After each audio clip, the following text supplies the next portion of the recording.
Olá e bem-vindo à família Los Pollos Hermanos. Meu nome é Gustavo, mas você pode me chamar de Gus. Uma das maneiras mais diretas de envolver o público é estabelecendo uma conexão.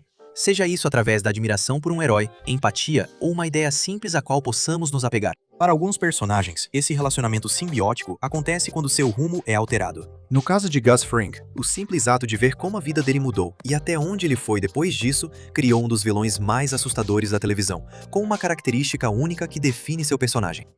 Um cachorro que morde todos os donos que já teve. Só pode ser disciplinado com mão firme ou sacrificado. Antes de irmos muito longe, saiba que há muitos spoilers pela frente. Estreando na terceira temporada de Breaking Bad, de Vince Gilligan, Gustavo Fring, interpretado por Giancarlo Esposito, foi inicialmente apresentado como um antagonista substituto para Walter. Enquanto White estava preso em um conflito com o maníaco ultraviolento e viciado em drogas Tuco Salamanca, interpretado por Raymond Cruz, o ator que fazia o chefão teve que ser retirado da série devido a compromissos anteriores. Simplesmente seguir o mesmo caminho de Tuco teria sido redundante. Seria como tentar recriar a mágica de um truque cujo método já conhecíamos. Boa. Boa, hein? Azul, amarelo, porco, tanto faz, cara. Só continua me trazendo isso. Então, Gilligan criou Frank para ser o oposto do Tuco, um empresário controlado, calmo e centrado. Em contraste com o fora da lei de cartel mais estereotipado, aqui estava um homem que era dono e operava uma franquia de fast food e parecia ser um pilar da comunidade. Inicialmente, essa introdução deveria ser apenas uma participação especial em 2 episódios. Segundo Esposito, que interpretou Frank tanto em Breaking Bad quanto em seu prelúdio Better Call Saul, ele foi convidado inicialmente para participar de apenas um episódio. Em uma entrevista a Reuters, Esposito disse: "Acho que se você perguntar ao Vince Gilligan, eles não achavam que eu aceitaria. Isso não passava pela cabeça deles." Na mesma entrevista, Esposito disse: "No começo, não estava definido. O cara era um cara legal. Ele parecia ser o gerente desse restaurante de frango, mas eu sempre interpretei que ele estava guardando um grande segredo, mesmo que não estivesse." Parte do que torna Fring um vilão tão fascinante é como ele reflete o protagonista. Quando conhecemos Fring pela primeira vez, ele está comandando uma rede de restaurantes de frango chamada Los Pollos Hermanos, como fachada para seu crescente império das drogas. Não muito diferente de um professor de ciências que virou um magnata de lava rápido, lavando seu próprio dinheiro do tráfico. Fring representa um reflexo sombrio do que White pode se tornar se ele continuar no mesmo caminho. Quando Fring descobre a habilidade de Walter e Jesse em produzir e distribuir narcóticos, ele quer que eles trabalhem para ele, que se tornem funcionários que ele possa controlar.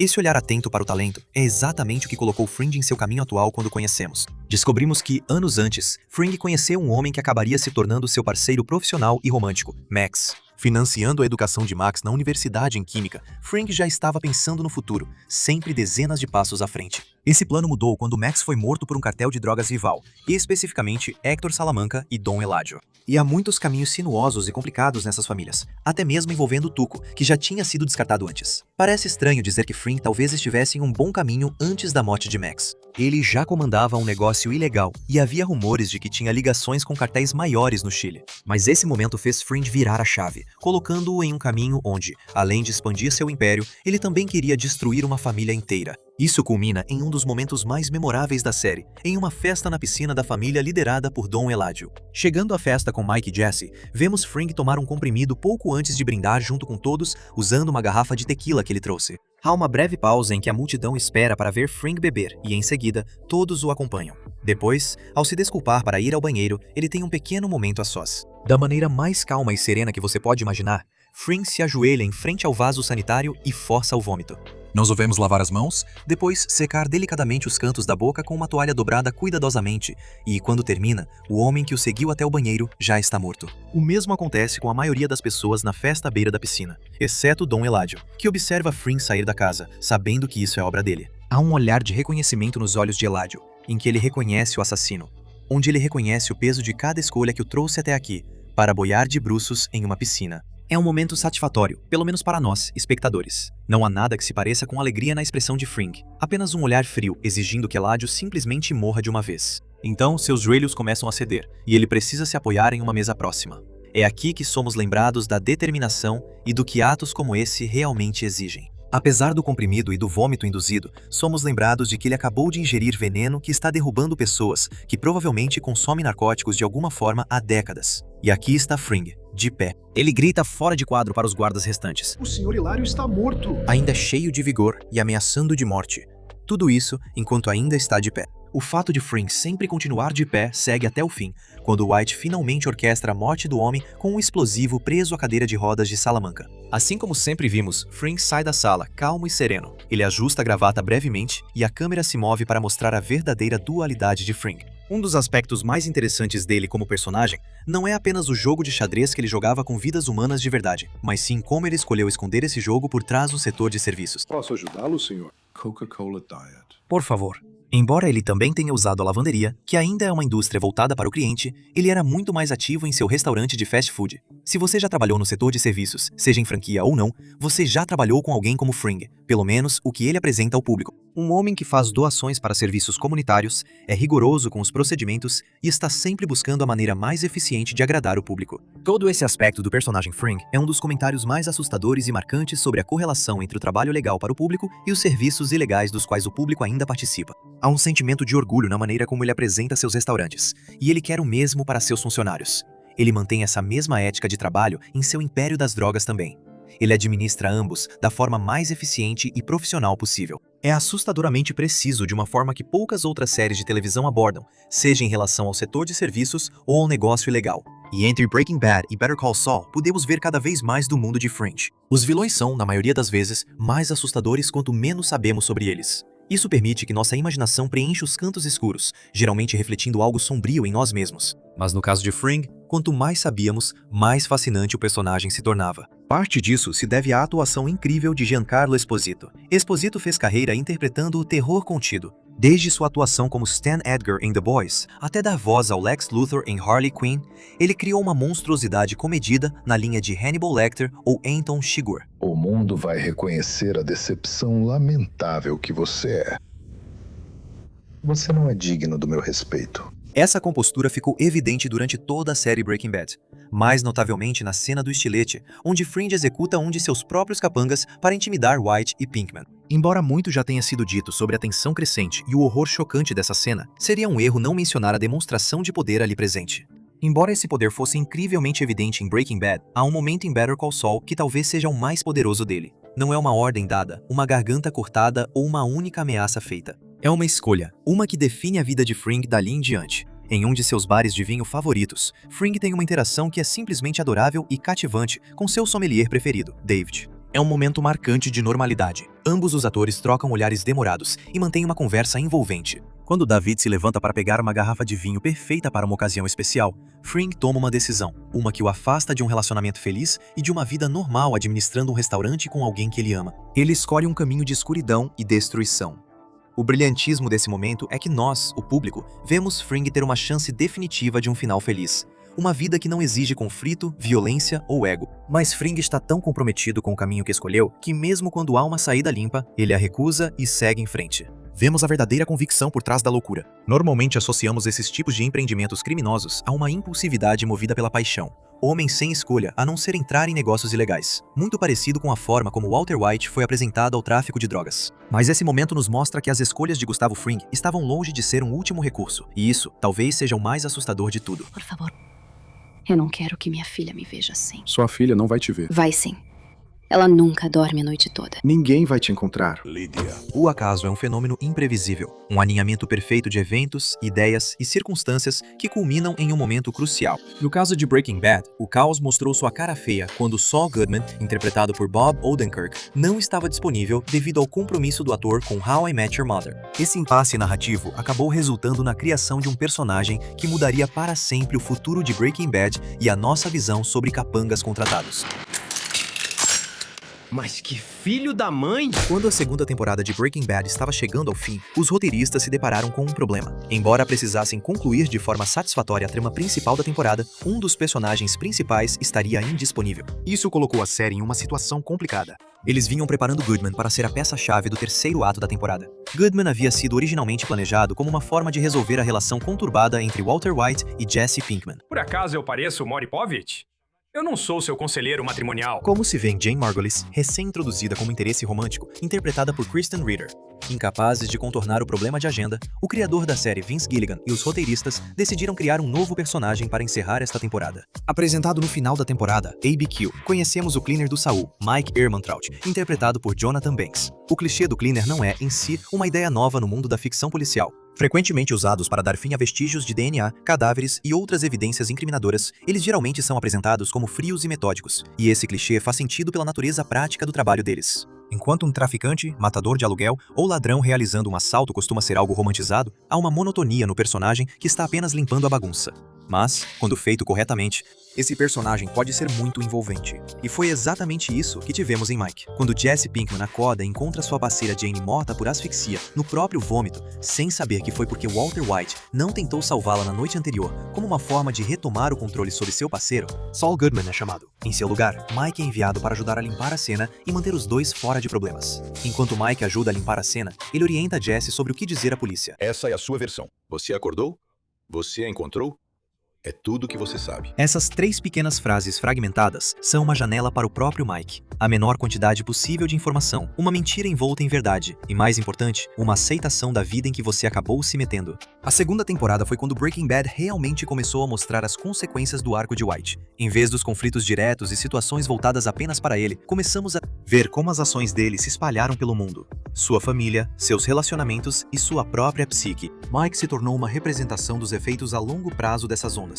O personagem deixou de ser uma poça isolada e passou a ser um rio. A frieza e a meticulosidade de Mike são resultado de decisões tomadas anteriormente em sua vida. Vamos descobrir mais tarde que Mike, em certo momento, foi um policial corrupto na Filadélfia.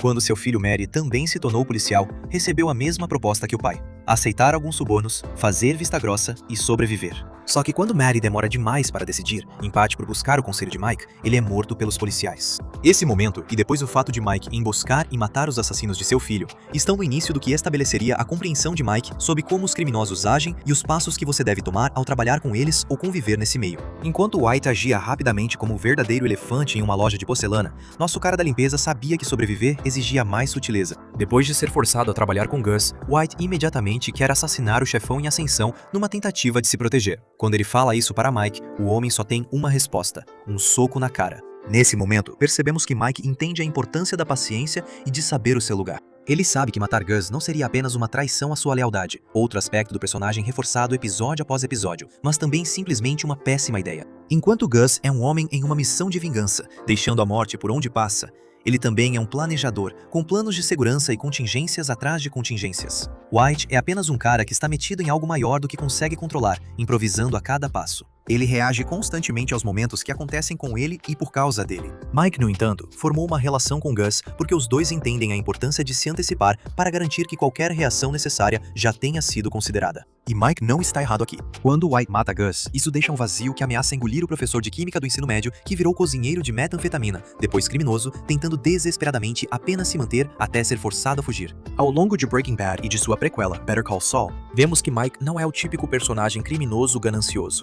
Mesmo em uma série cheia de personagens gananciosos, desde o desejo cada vez maior de White por respeito e poder, a vingança pessoal de Gus, ou até mesmo o desejo de aprovação de Jesse, Mike sempre se apresentou mais como um criminoso discreto, focado no trabalho. Essa subversão de expectativas não é novidade para Gilligan. O criador, roteirista e diretor começou sua carreira em Arquivo X no final dos anos 90. A série contava a história de 2 agentes do FBI que investigavam casos paranormais. Um cético e o outro um crente.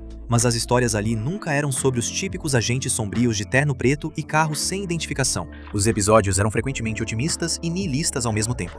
Eles conseguiam equilibrar teorias da conspiração e fé. Na maioria das vezes, também eram extremamente brincalhões. No 12º episódio da 5ª temporada, Gilligan, em seu 5º crédito como roteirista, escreveu um episódio intitulado Bad Blood, uma história sobre ataques de vampiros contada a partir de perspectivas completamente diferentes sobre os mesmos eventos pelos agentes Mulder e Scully. É uma maneira praticamente perfeita de nos deixar entrar na cabeça de um personagem, enquanto vemos sua interpretação indiferente de momentos idênticos. Em Breaking Bad e Better Call Saul, vimos essa mesma forma de contar histórias, na forma como os personagens lidam com esses momentos. Voltando à introdução de Mike com Jesse e Jane, entendemos muito sobre o personagem pela forma como ele lida com a morte em contraste com Jesse. Enquanto Jesse tem um surto muito mais compreensível, apavorado e sentindo culpa porque ambos estavam envolvidos na mesma atividade ilegal, tudo isso parece algo rotineiro para Mike. Mais um corpo e mais uma bagunça para limpar. Mike nunca quer saber mais detalhes do que o necessário para concluir a tarefa em questão, porque saber mais o puxa ainda mais para um redemoinho no qual ele não tem interesse em se envolver. Isso pode parecer uma reação fria, e em mãos menos habilidosas, poderia realmente parecer. Felizmente, o ator que interpreta Mike é Jonathan Banks. Embora tenha conseguido seu grande papel no drama policial dos anos 80, Wise Guy, Banks já vinha atuando em papéis menores ao longo dos anos 70 e início dos anos 80. Muitos desses papéis foram em filmes de comédia como Loucos de Dar Nó, Gremlins e até mesmo As Aventuras de Buckaroo Banzai através da Oitava Dimensão. Esse histórico com diretores excêntricos como W.G. Richter, atores dramáticos clássicos como Sidney Poitier e lendas da comédia como Richard Pryor e Gene Wilder fizeram com que Banks tivesse uma enorme paleta de influências para se inspirar. É fácil olhar para um personagem como Mike e lembrar dos momentos, digamos, de durão, seu olhar sério ou respostas ríspidas. Era só para assustar você, só isso. Da próxima vez, vão bater mais forte. Mas tudo isso não teria valor se não fossem os momentos de emoção e sinceridade. Ao longo de Breaking Bad e Better Call Saul, vemos vários momentos paternais com Mike. Quando Gus quer criar uma divisão entre White e Jesse, ele manda o jovem cozinheiro para trabalhos do cartel com Mike, onde eles começam a criar laços, cada um recebendo algo em troca. Jesse, o respeito que deseja, e Mike, o filho de quem sente falta. Em Better Call Saul, Mike cria um forte vínculo com Nacho Varga. Quando é revelado que a vida criminosa de Nacho gira em torno de sustentar o pai, Mike se compromete e fica determinado a continuar cuidando do pai após a morte de Nacho. É um nível de compromisso em apoiar e proteger as famílias que Mike demonstrou ao longo das duas séries.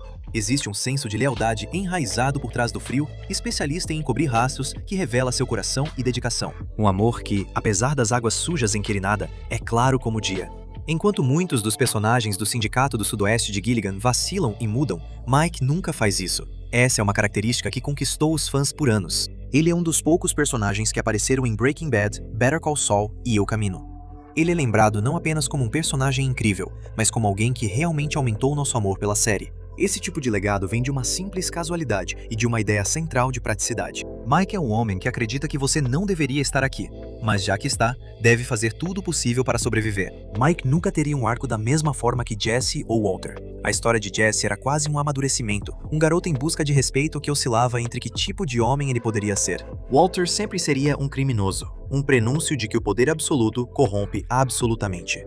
Mas quando conhecemos Mike, seu arco já está completo. Ele aprendeu suas lições através de erros e consequências que reverberaram por toda a sua vida. E tivemos a sorte de vê-lo compartilhar essas lições ao longo de horas de televisão, mesmo que muitas vezes fossem ignoradas. O que aconteceu com Gary Cooper? O tipo forte e silencioso. Veja, o que eles não sabiam era que, uma vez que colocassem Gary Cooper em contacto com seus sentimentos, não conseguiriam mais calá-lo. Movimentos não surgem do nada. Eles fermentam por anos, muitas vezes décadas, antes de virem à tona, transbordarem e se espalharem pela nossa cultura popular coletiva. Embora possa demorar muito para acontecer, eles geralmente desaparecem muito mais rápido. No caso dos anti-heróis, o que antes era um fenômeno cultural e assunto de toda conversa forçada no escritório, quase desapareceu completamente das nossas telas de televisão. Por que eu estou aqui? Caramba. O quê? Eu já te vi. Aquela é a Judy, não é você.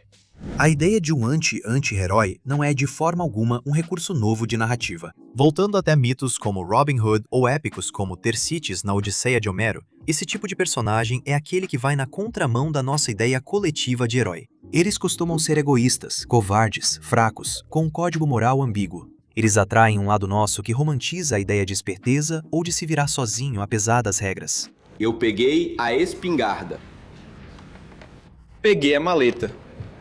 Mas é tudo o jogo, não é? Esse mantra foi adotado pelos personagens do movimento da nova Hollywood, como Alex Delage de Laranja Mecânica ou Travis Bickle em Taxi Driver. Enquanto os filmes tiveram mais liberdade para contar suas histórias, devido à MPAA dividir o que era considerado aceitável para adultos e crianças, a televisão tradicionalmente tinha uma linha mais tênue para seguir. O primeiro casal mostrado na cama juntos só apareceu em 1947, e a FCC multava e regulava rigorosamente programas como NYPD Blue e Chicago Hope, por exibirem nudez ou palavrões entre as 6 e as 10 horas, quando achavam que mais crianças poderiam estar assistindo. Mas então entramos na era de ouro das séries de prestígio da TV a cabo, que começou em 1999 com Família Soprano. A história girava em torno do chefe do crime italo-americano Tony Soprano, tentando equilibrar seu império e a vida familiar. A série fez sucesso muito rápido, graças às atuações poderosas, à narrativa inventiva e ao protagonista interpretado por James Gandolfini. Parte de sua abordagem única era o fato de Tony, de Gandolfini, estar em terapia. Isso fez com que uma figura e uma ideia que normalmente seriam distantes parecessem mais próximas. Apesar da crueldade e do narcisismo de Tony, ele era um personagem que, pelo menos na superfície, parecia querer se tornar uma pessoa melhor. Cine Soprano? Sim. Essa peculiaridade o tornou alguém com quem o público podia se identificar instantaneamente. Ele foi uma introdução perfeita para milhões à ideia de um anti-herói. Parte de seu apelo era óbvia. Histórias de mafiosos e famílias do crime fizeram um sucesso incrível no mercado dos Estados Unidos. Desde filmes como O Poderoso Chefão 1 e 2 até Scarface, existe um amor e uma admiração inerentes pela crueldade e pelos laços familiares desse tipo de história. Após estar nesse senso de fascínio enraizado, continuaria com Deadwood em 2004. Se existe algo que o público americano gosta mais do que o gênero mafioso, pode muito bem ser o faroeste. Criada por David Milch, co-criador de Nova York contra o crime, Deadwood focava na cidade fronteiriça de mesmo nome em Dakota do Sul, prestes a viver uma corrida do ouro. Quase todos os personagens eram o que consideraríamos anti-heróis. Mas o mais notável era El Swearingen, interpretado por Ian McShane. Ele governava a cidade pelo medo e pela intimidação. Agora, não cabe a mim dizer a ninguém nesta cidade o que fazer. Por mais que eu não queira que mais pessoas tenham suas gargantas cortadas. Mas muitas vezes para o próprio bem-estar da cidade. Nos anos seguintes, Swearingen, o boca suja, se tornaria o padrão de ouro para a pergunta: os fins justificam os meios? Como consumidores de histórias, nós adoramos essa pergunta. Estamos constantemente pesando os prós e contras de determinadas circunstâncias e perguntando: até onde iríamos? A que custo traçaremos uma linha moral? Provavelmente nunca houve uma série de televisão que abordou essa questão com mais força do que Breaking Bad, de 2008. Criada pelo ex-showrunner de Arquivo X, Vince Gilligan, Breaking Bad contou a história de Walter White, um humilde professor de química do ensino médio que passa a fabricar e vender substâncias ilegais para garantir que sua família não seja destruída por dívidas médicas após seu diagnóstico de câncer de pulmão. Mas você conhece o negócio, e eu conheço a química. Estou pensando. Talvez você e eu pudéssemos fazer uma parceria. Antes da série se tornar a ascensão de um gênio do crime, ela mostrou ao público como qualquer um de nós poderia facilmente se voltar para o crime. E não apenas por ganância, mas porque um serviço público como a saúde falha. Parte do gênio de Breaking Bad, graças em parte à atuação hipnotizante de Bryan Cranston como Walter White, era o quanto as decisões eram compreensíveis. Embora seja menos provável se identificar com estar na máfia ou administrar um salão, é incrivelmente fácil entender o que é estar doente, entender o desejo de não querer que nossos entes queridos fiquem endividados após a nossa partida. Não é exagero dizer que, com o tempo de vida limitado, você faria qualquer coisa para cuidar da sua família. Uma vez fisgados, nos apaixonamos pelo personagem e nos deixamos chocar ou maravilhar a cada passo ousado que nos mostra, que provavelmente nunca foi tanto sobre a segurança da família de White, mas sim sobre o desespero de White em provar que sua vida tinha valor. Você claramente não sabe com quem está falando, então deixa eu te explicar. Eu não estou em perigo, Skyler. Eu sou o perigo. E essa busca por valor é parte do motivo pelo qual os anti-heróis agarraram o público pelo colarinho e nos sacudiram com mais séries como Mad Men ou Peaky Blinders. As séries se tornaram tão encantadoras e dominantes que formaram sua própria era, dando origem a um movimento que foi ganhando força até praticamente desaparecerem. Mas como algo que foi um momento tão singular poderia desaparecer? Uma resposta simples é a saturação excessiva. Essa resposta é quase simples demais e não reflete realmente o momento em que tudo começa ou onde o cenário do entretenimento se encontra atualmente. Em 1999, quando Sopranos estreou, foi uma tentativa ousada da TV a cabo de causar impacto e chamar atenção. Diferente das emissoras locais, que eram gratuitas com uma antena de metal presa no telhado, a TV a cabo custava dinheiro, e um canal premium como a HBO era ainda mais caro por cima disso. Os Sopranos tinha que ser tão bom a ponto de fazer você pagar por canais quando já tinha opções gratuitas disponíveis. Era intencionalmente barulhento para fazer algo que a fortemente regulada FFC nunca permitiria na TV aberta. Quando Deadwood veio 5 anos depois, também na HBO, foi ainda mais longe, especialmente na linguagem chula, que dizem ter o palavrão com F 43 vezes, só no episódio de estreia. Isso parecia um ataque deliberado de Milch, que foi multado pesadamente antes de recorrer à corte de apelação por mostrar o traseiro de um homem no horário nobre durante seu tempo no já mencionado NYPD Blue. Vou fazer você sentar nisso.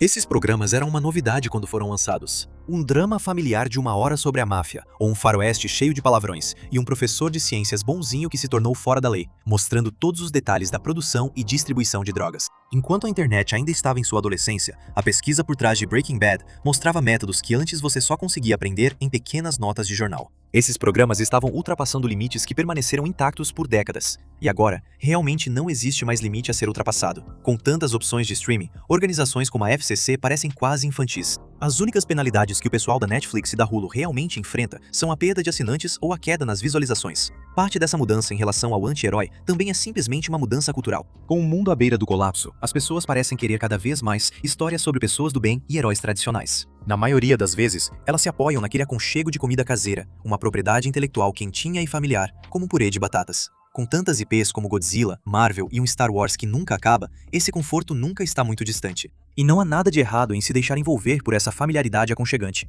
Mas falta algo em séries que nos desafiam e exigem respostas para perguntas que muitas vezes temos medo de fazer. Não que essas séries não existam. Nossa Bandeira é a Morte tem visões incrivelmente interessantes sobre heroísmo e amor.